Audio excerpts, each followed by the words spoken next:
Hey, welcome back everybody. Aesop Grimm here, and this is the continuation of our Stellaris Chronicle, where we're playing as the Commonwealth of Man. And I have just begun the timer. We are 8 years in to the start of this game, and Unity is beginning to thrive. Our economy is looking good. I didn't mean to move us off of Unity there. Can I focus in on that again? There we go. Economy's looking good and everything. We're green across the board, doing very well in commercial. Oh, what are they called? Consumer goods, the TV sets.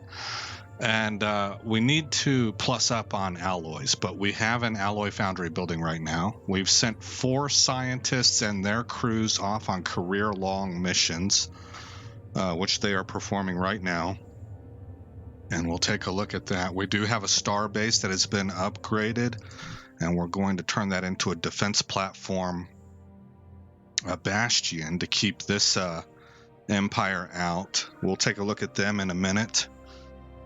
But we've also located the Hyacinth here in Logum, so we need to follow up on that, which is what we're doing right now. We found information that told us that the Hyacinth might be in this formerly uncharted star system right here. So Dr. Who is it? It's Dr. Ravelli is on her way to scout this area, survey the system. And we're charting these areas right here. Let's see, we're also trying to build up our Strike Force Griffin. We're at 8 of 10 right now, and that is helping us to keep pace right here with the Dobulan Empire, who are honor-bound warriors, and they want to do cultural exchange with us. They're interested in us. We have basically told them to go pound sand. So things aren't going great there, and despite having sent an envoy to them, the opinion is crashing. So what we need to do is we need to get this defense platform right here. Can I zoom in on that? There we go. We need to build this sucker up ASAP. This is going to be critical to our defense strategy. And we're also going to need a certain tech. I can't remember what it's called, but it basically keeps an invading fleet from skirting the edges. They have to face what we have here, and what we're going to have here is going to be impressive, given enough time. But we're still in the development stage, so we will go ahead and hit unpause, click this up to fast.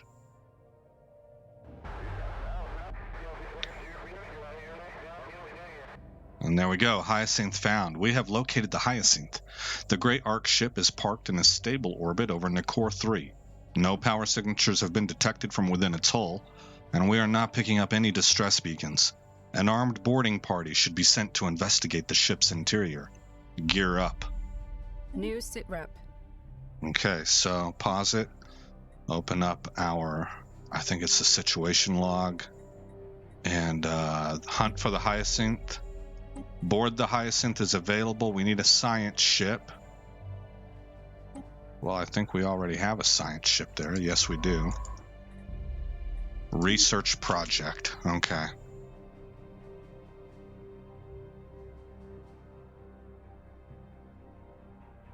And Dr. Ravelli is now moving in, and she has begun her research. Well, our alloy foundry should be done here, I wouldn't say shortly, but here in just a little bit. 82% complete. Construction complete. Okay. We can order the construction ship to go ahead and build mining stations. They already have their orders. We're not having to tell them that all over again. They know to build the mining bases. The mining platforms.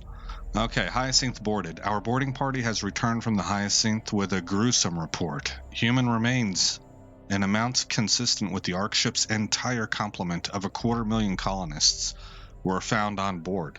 Most seemed to have died from starvation, but there were also signs of small arms fire and cannibalism. We were able to recover the captain's log from the archives on the Hyacinth's bridge. Bring it up.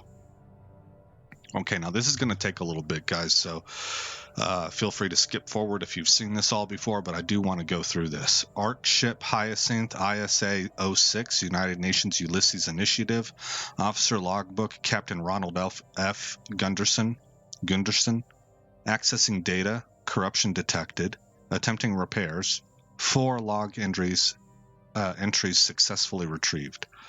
Log 1, mission date 345.5. Captain's log, mission date 345.5. We are 2 months out of Earth and proceeding on course. Things have gone smoothly so far. The colonists are fast asleep, and Dr. Kolbeck has reported strong vitals across the board. Our journey has taken us beyond the outer planets, and we are now approaching the Oort cloud. We will soon reach the subspace phenomenon, this supposed wormhole that the other Ark ships have already entered. I have made my reservations about wormhole travel known in previous log entries, but we'll know if this works soon enough. Log 2, a number of days later at 387.2. We actually made it. Nobody writes like that. Well, maybe this is an audio log. Actually, I do write like that so that people get a sense of an audio anyway. Astrogation is still working on getting a fix on our position, but judging by the stars outside, I think it's a safe bet to say we're not in Kansas anymore. Unfortunately, the Hyacinth suffered a major engineering casualty that resulted in a complete loss of power, and we're currently running on batteries. Kolbeck has informed me that we may need to wake up the colonists. I'm on my way down to engineering now to see why Maggie is taking her sweet time getting the reactor up and running again. Hopefully we can get underway soon and begin our search for the Chrysanthemum's colonists. Log 3, mission date 422.7. The situation has gone from bad to worse. There is no longer any realistic hope of restarting the reactor, and the last of the Hyacinth's power reserves were spent in our attempt to reach this misbegotten system. We had hoped to find someplace habitable to set her down, but no such luck. We've got enough juice in the batteries to keep life support going for a few years, but with 250,000 colonists up and about, the Hyacinth's food supplies won't last a month. I've called a meeting with all department heads. We need to come up with some sort of plan. That was at log 3? Yeah. Log 4, mission date 459.9. This will likely be my final log. My bridge crew is either dead or missing, and a group of colonists are trying to force their way onto the bridge as I speak. Our main food supplies ran out weeks ago, and there are reports of cannibalism.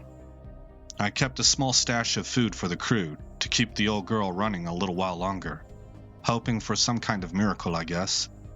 When the surviving colonists found out, they're through the doors. Back, damn you. Yeah, so this is an audio log. Keep your distance. I'm the captain of this ship, and I'll be, curse word, if I'm gonna let you butcher me like So that's terrible. Sign out. We now have a pretty clear picture of the grim fate that befell the Hyacinth, her crew, and colonists she was carrying. Had circumstances been different, it could very well have been the Chrysanthemum drifting above Nicor 3 like a silent tomb, a sobering reminder of the dangers humanity is faced with in a cold and uncaring universe. The Hyacinth will now be towed into low orbit of Unity and converted into a museum as soon as the human remains have been cleared out. Despite its tragic history, the Ark ship is almost identical to the one that brought our ancestors here from Earth, and our sociologists could learn much from it. Now that's kind of the part that throws me off a little bit, because the story says that they were sent in the late 21st century. Oh, you know what? I was counting that as 2100s. That would be the 2000s. The 2000s, what we're in right now. And then our game didn't start until 2200, so that's a century of time, at least. Probably more like 125. Okay. All right, perhaps something good will come out of this. So we gain 350 society research, and it ends the hunt for the Hyacinth event chain. Now our science ship needs to resume her duties. Actually, just come down here and grab this system right here.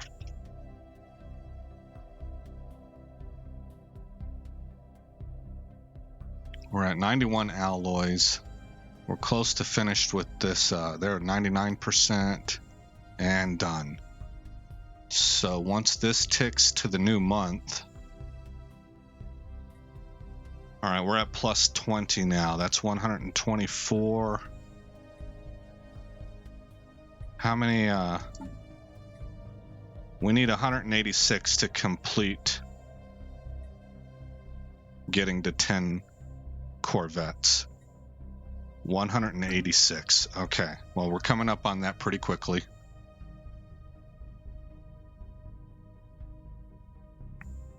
System reconnaissance completed. Oh, and that ship is done. Okay, Dr. Konsu. Dr. Konsu. Is this a black hole? Survey that, and this is definitely a black hole down here. Oh, I messed her up. Survey. Okay.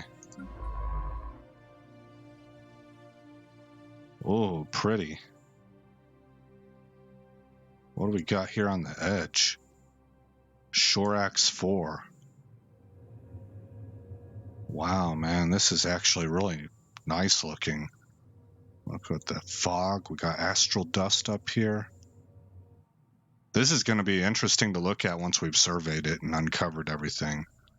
Oh, that's pretty nice. Here, watch this. Check out, it tells you about this stuff. Shorax T Tauri stars are young stars of the spectral classes F, G, K, and M, which have not yet entered the main sequence. They have a mass of less than 2 solar masses and are usually surrounded by a protoplanetary disk. The protoplanetary or near-star disk dissipates over the course of roughly 10 million years, partially falling into the star, partly forming planets due to accretion, and partially being blown outward by stellar winds. The temperature in the core of these stars is not yet sufficient to maintain a thermonuclear reaction, which will ignite about 100 million years after the formation of the star. The main source of their energy is gravitational compression. These young systems are like a boiling cauldron, in which ships and stations are subjected to wear and tear from permanent meteoric bombardment. So it's not a black hole, it's a very young star system that's still forming. Oh, look, you got multiple planets here. Oh, yeah, that's neat. Okay, unpause. Nebula.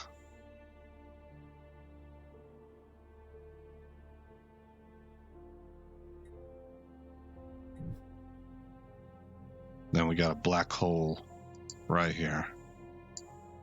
Oh, we can't even click on this because we've not entered this system yet. Okay, we are at 226 alloys. Let's go ahead and finish up Strike Force Griffin for the time being. Are we still equivalent? Yes, we are. Our envoy had not arrived yet. That's why we were crashing. Now we're rising again. It's all a ruse. We don't want nothing to do with these people. We're xenophobes. We're gonna wipe them out as soon as we can. What kind of worlds do they have? Orbital habitat. Let's look at their species. Show Empire species. You have habitable preference. Okay, so you're void dwellers. Alright, so we don't know what kind of planets might be here, if any. And then we have the Lax Ungrak Va. Anomaly found. Hit pause. Precious moon. A more detailed scan of one of the many natural satellites orbiting the gas giant Shorax 4 has revealed a deposit of precious metals and minerals that was overlooked in the initial survey. So we're going to get 3 extra energy credits.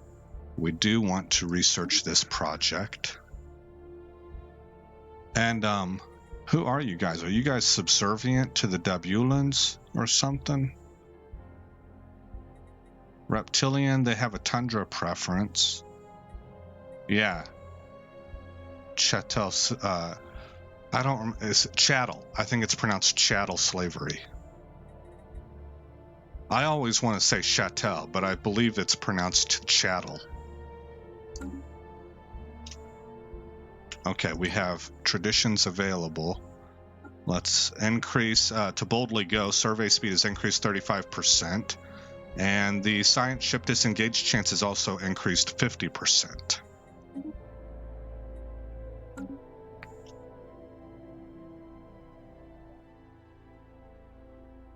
There's Shorax 4. Recon pass completed.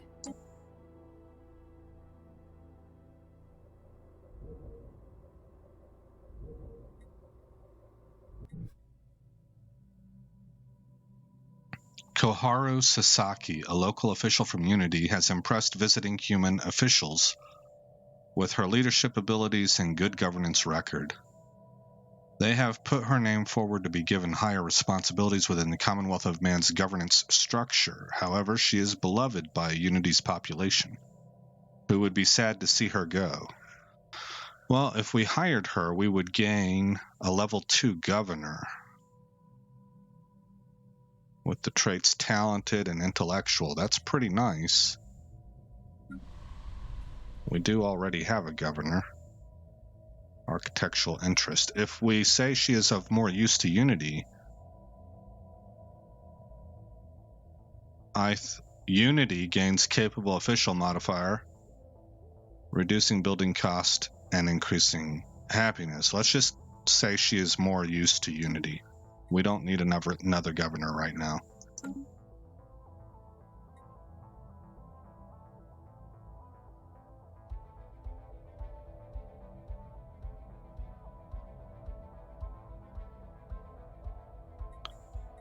Okay, we're currently at 10 of 10.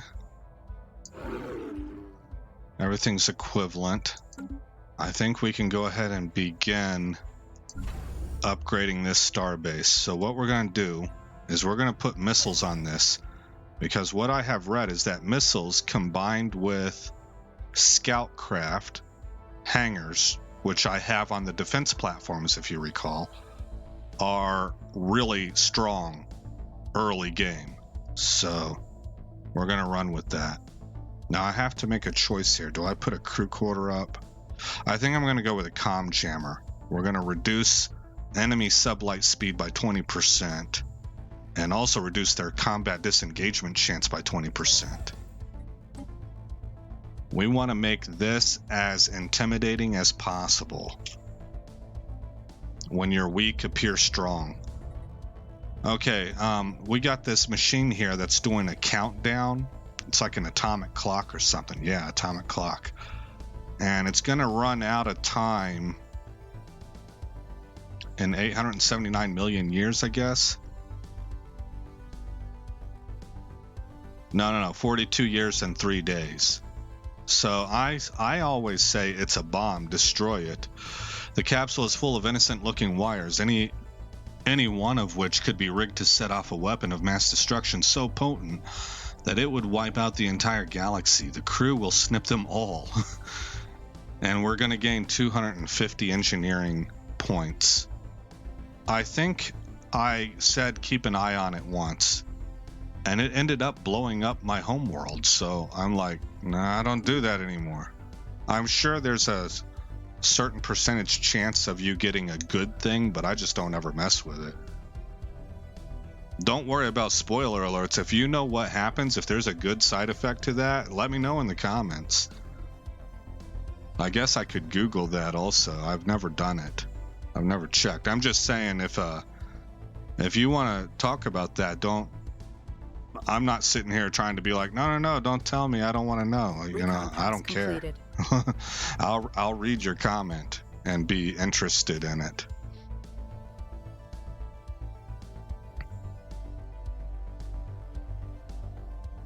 Oh, I should have surveyed Nikor before I left. Before I sent her to Nodro. System reconnaissance completed. Translation software malfunction. It appears that a mischievous third party was able to hack into the translation software of our envoy to the Dabulan Empire, Dolores de Vargas, so that her magnanimous platitudes instead became vicious insults that left none unscathed, not least their empress, who was declared to be a vile parasite. Fortunately, the malfunction was swiftly uncovered, and the Dabulans took the incident with a sense of humor.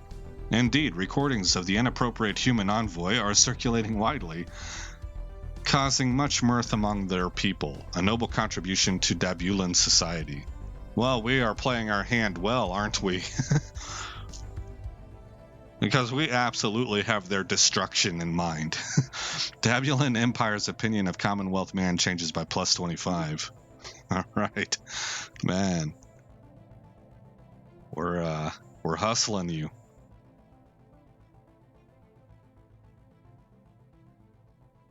Construction complete. All right.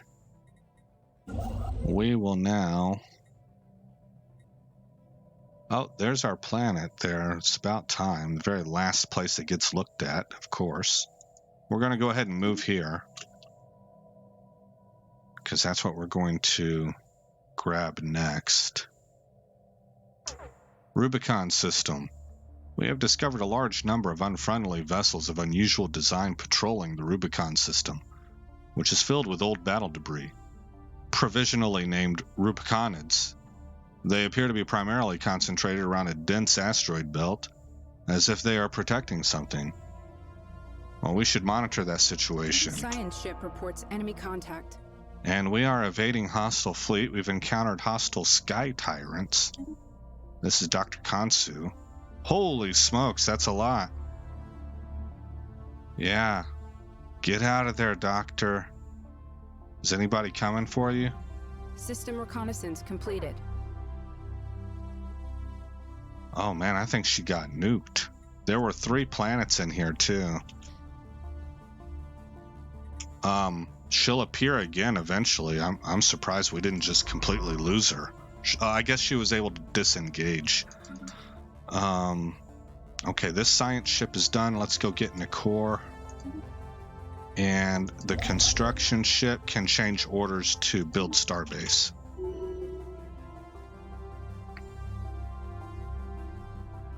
We have about 7 minutes left in this episode.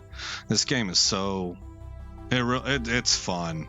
I really find that I enjoy Paradox games, and that right now I think is probably what you see the most on my channel. I didn't really anticipate that going forward.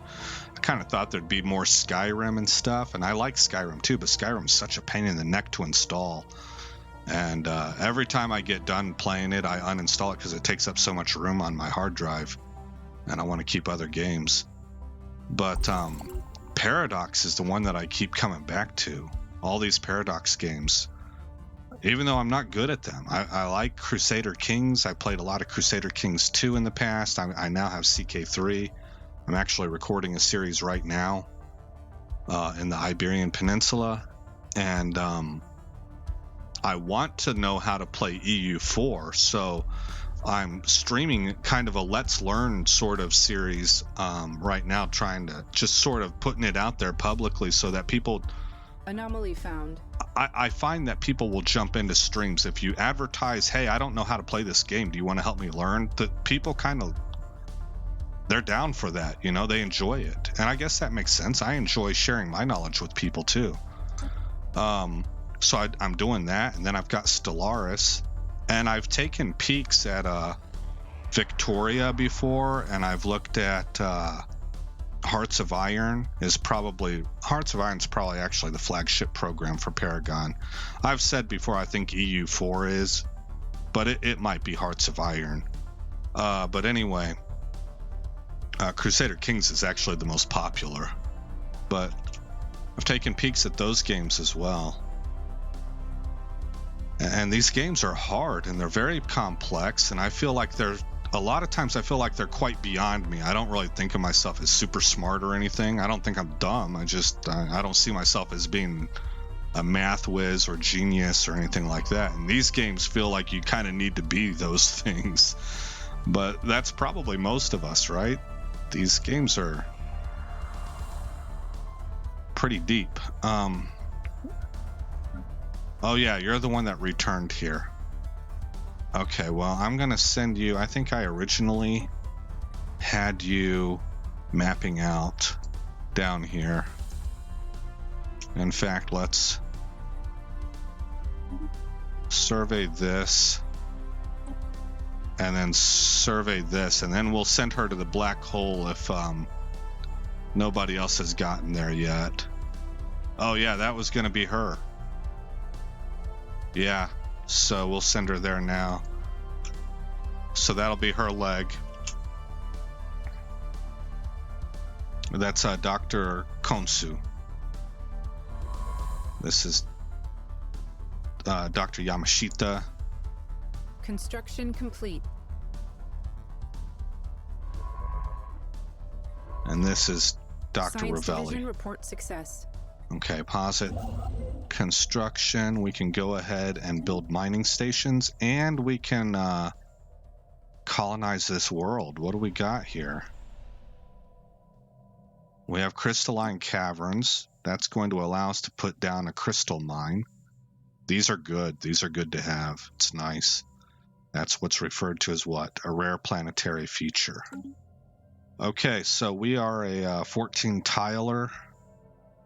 We have decent ag and mining districts, but honestly, this is, with it being 14 tiles and not really huge on anything, we're probably going to make this a consumer goods specialty. But initially, it's going to just hold whatever we need. We'll specialize later. All right, let's colonize it. Human. 90% habitability, that's pretty nice. Yeah, that's a lot of times it's 85%. Okay. Call it Corrigan sounds good.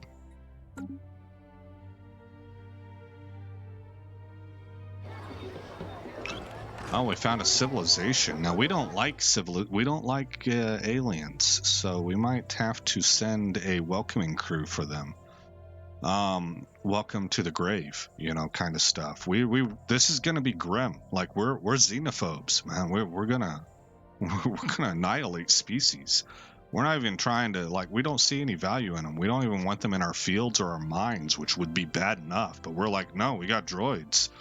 We're not there yet, but we're kind of more along the lines of we don't mix with these people, right? Kind of thing. Which is a line from that movie Arthur, the King Arthur, I think is what it was called. We have detected the presence of a primitive alien civilization on Bazkarat 3 in the Bazkarat system. They are presently in what could be considered a late medieval age, with a firm grasp of metallurgy and a feudal society. The printing press is accelerating the spread of knowledge. We should consider building an observation post above their world to study them more closely. No. We have no interest in studying them. Okay, and we have learned powered exoskeletons. So army damage plus 5% and minerals from jobs plus 5%. New research. Well, that's bad luck. Normally we have robots right away, but not in this case.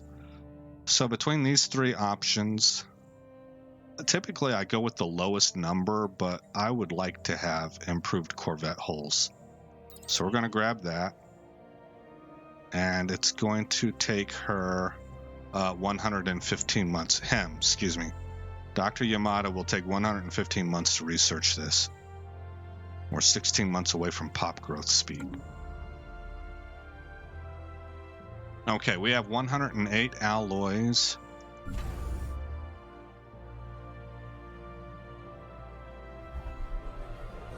A faction has been founded. A new faction has recently been gaining traction in the internal political landscape of the Commonwealth of Man. Led by scientist Gavin Alexander, they call themselves the National Wealth Party. Their members, oh, there's our timer. Their members lobby for a national focus on financial growth and stability through peaceful means. Ha! Peaceful? A disgruntled faction will be a source of trouble, but one that approves of the government's actions should prove useful. Okay. And scientist Concetta Ravelli has started another faction called the Human Supremacy Movement. That's what I'm talking about. All right, good job, Dr. Ravelli. This is a core value for us. Their members seek to assert the primacy of the human species by curtailing the rights of aliens if necessary. Well, it will be necessary. A disgruntled faction will be, yep, same thing. And Grand Marshal Sidney Beauclair, that is our president or whatever she is called. I guess she's called Grand Marshal. And she started a faction called the Military Officers Association. They're pushing hard for us to assert our military dominance over the rest of the galaxy. Yes, another core value. All right. You are weird. National Wealth Party. Well, not necessarily against you, though. Well, yeah, we are, because you're about peace. Yeah, okay. Well, we'll let things develop sort of over time. We might end up suppressing them. But let's not waste anything on it right now. We need everything we got. Okay, over here at this station right here, we got 6 days remaining. 3, 2, 1, 0. Complete. And the last thing we will do is nothing. This is going to take a lot of alloys. So we got 6 of these bad boys that we want to make. That's going to be around 1,200, 1,300 alloys. So it is what it is, but we're on the come up. Our defense station all by itself is now 1K in naval combat power, whereas our 10-ship naval fleet is 433 naval power.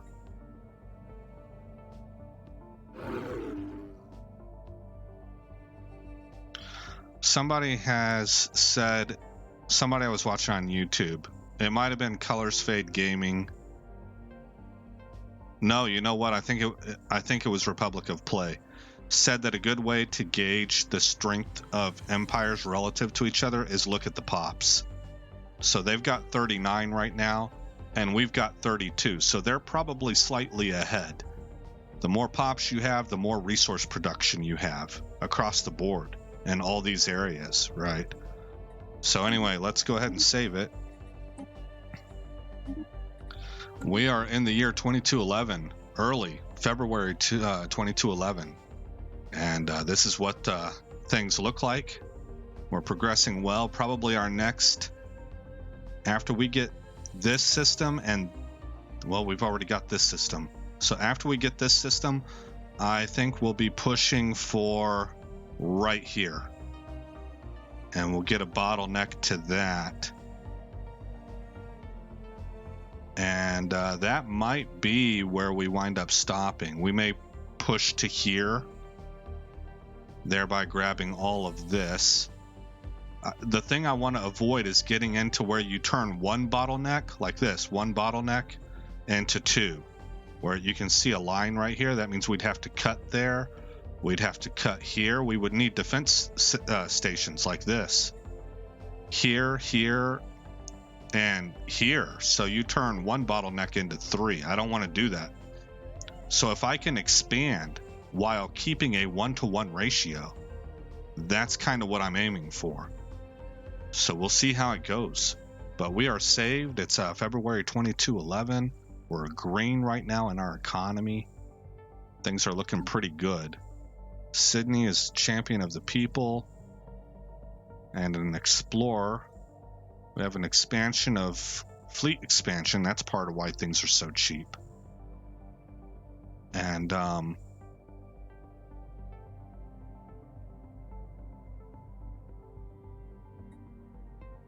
that's about it right now. All right, guys. Again, I'm Aesop Grimm. Thank you for coming by the channel, and I will see you guys in the next episode where this story continues. Thanks for visiting Aesop Grimm's Chronicles. If you've made it this far in the video, please consider rating, commenting, subscribing, and sharing. I hope to see you in the next episode, and until then, stay shiny.